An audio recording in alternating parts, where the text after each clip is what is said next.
volonté, d'abord d'une même pensée, comme en Genèse chapitre 11. Lorsque ces gens se sont levés pour dire, ils vont construire la tour de Babel, ils parlaient le même langage, ils avaient les mêmes volontés, ils avaient les mêmes cœurs. Parce que frère, quand tu es d'accord, quand tu es uni de cœur, et que ta volonté ajoute à cela, frère, tu es prêt à persévérer jusqu'à ce que tu puisses avoir le résultat. Frère, quand la volonté est dans quelque chose, tant que tu n'as pas vu le résultat, tu ne t'arrêtes pas. Amen. On n'arrive pas à profiter, on n'arrive pas véritablement à déchiffrer, on n'arrive pas à toucher, à palper les promesses de Dieu, à expérimenter véritablement les promesses de Dieu. C'est parce que notre cœur n'a pas encore changé. Amen. Amen. Amen. Dieu ne nous a pas encore donné un autre cœur, ou on ne laisse pas Dieu nous donner un autre cœur. Notre intérieur n'a pas encore changé. On change l'extérieur. On embellit l'extérieur. Mais on refuse que l'intérieur soit changé. Or, la Bible dit, c'est pas ce qui rentre qui suit l'homme, mais c'est ce qui sort qui le suit. Le problème qui fait que l'Église n'arrive pas à s'unir, l'Église n'arrive pas à avoir une même volonté, c'est parce que notre cœur n'a pas encore changé. On a en nous encore le cœur du monde.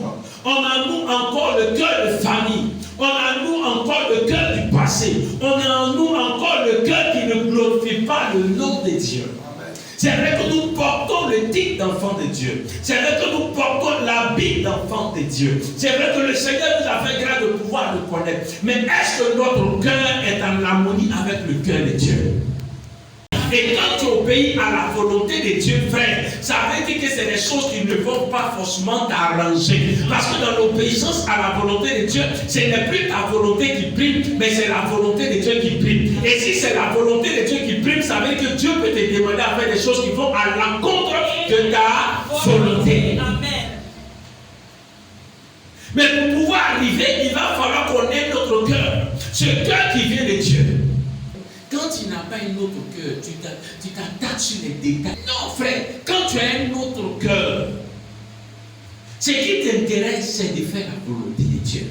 Ce n'est pas les détails qui t'intéressent. Le véritable chrétien n'attend pas les honneurs des hommes, mais il attend le résultat de Dieu, ce qui vient de Dieu. Donc que l'homme est approuvé, les hommes soient d'accord, les gens ne sont pas, ça ne l'intéresse pas. Donc ce que tu fais là, tu ne le fais pas pour toi ou pour les hommes, mais tu le fais pour Dieu.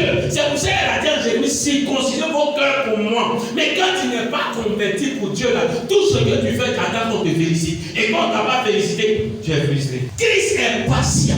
Le problème de l'église aujourd'hui, c'est qu'on a le cœur du monde, on a le cœur du passé, on a le cœur de nos pères, on a le cœur de nos familles, on a le cœur de ce qu'on a vécu. On ne veut pas avoir le cœur de Dieu en nous qui est dirigé vers l'amour de Dieu, vers la patience de Christ. Or, c'est ce que Dieu attend pour utiliser l'église pour transformer le monde, pour utiliser l'église pour changer le monde, pour utiliser l'église pour délivrer le monde, pour utiliser l'église pour guérir le monde, pour utiliser l'église pour apporter le salut et la solution au monde.